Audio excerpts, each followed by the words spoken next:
कभी कभी किसी छात्र को फेल करना मुश्किल हो जाता है तो सिस्टम एक आसान रास्ता चुनता है।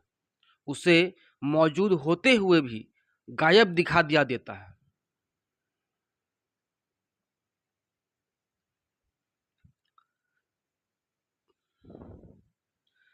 कभी कभी किसी छात्र को कभी कभी किसी छात्र को फेल करना मुश्किल हो जाता है तो सिस्टम एक आसान रास्ता चुनता है।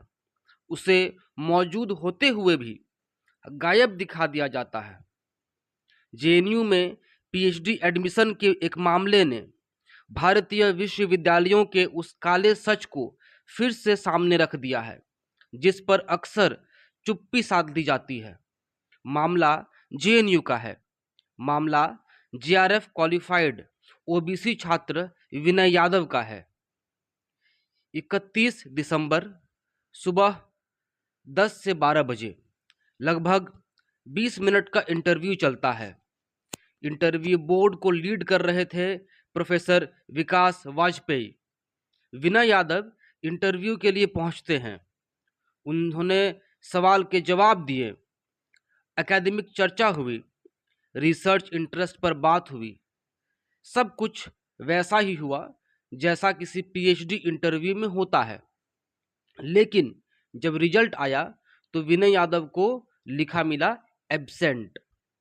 अब सवाल उठता है, अगर छात्र मौजूद नहीं था तो 20 मिनट का इंटरव्यू किसने दिया?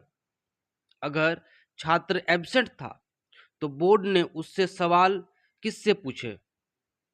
और अगर यह सब एक गलती है तो फिर ऐसी गलती हमेशा हाशिए के छात्रों के साथ ही क्यों होती है? यह सिर्फ एक प्रशासनिक त्रुटि नहीं लगती, यह संस्थागत अन्याय की तरफ इशारा करती है। यह उस जातिवादी संरचना की तरफ इशारा करती है जो आज भी भारतीय विश्वविद्यालयों के गलियारे में जिंदा है। अब इसी देश में कुछ यूट्यूब चैनल और न्यूज प्लेटफॉर्म्स पर नए यूजीसी रूल्स पर लगातार वीडियो बनाकर दुखी हो रहे हैं और उनकी इस दुख का कारण आप समझ सकते हैं कि क्या है। उनकी जातिवादी मानसिकता सामने आ रही है। सवाल यह नहीं है कि वे यूजीसी रूल्स पर क्यों बोल रहे हैं।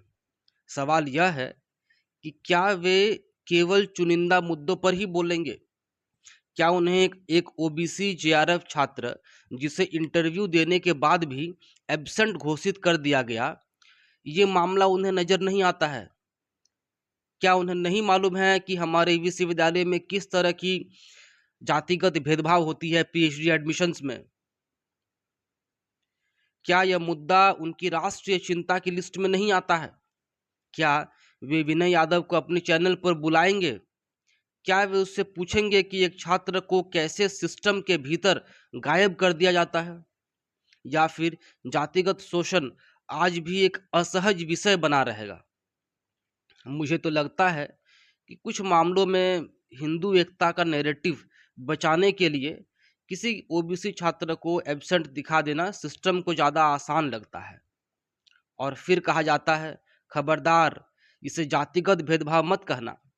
लेकिन सवाल यही है, अगर यह जातिगत भेदभाव नहीं है तो फिर यह क्या है? इस मुद्दे पर वे सारे पत्रकार अपने चैनल पर पूरा वीडियो कब बनाएंगे? अगर उनमें हिम्मत है तो विनय यादव को बुलाएं और देश को सुनाएं कि जेएनयू जैसे संस्थान में एक जेआरएफ क्वालिफाइड छात्र के साथ क्या हुआ। क्योंकि अगर आप सिर्फ सुरक्षित मुद्दों पर बोलेंगे तो आप भी उसी सिस्टम का हिस्सा बन जाते हैं जो छात्रों को मौजूद रहते हुए भी एब्सेंट घोषित कर देता है।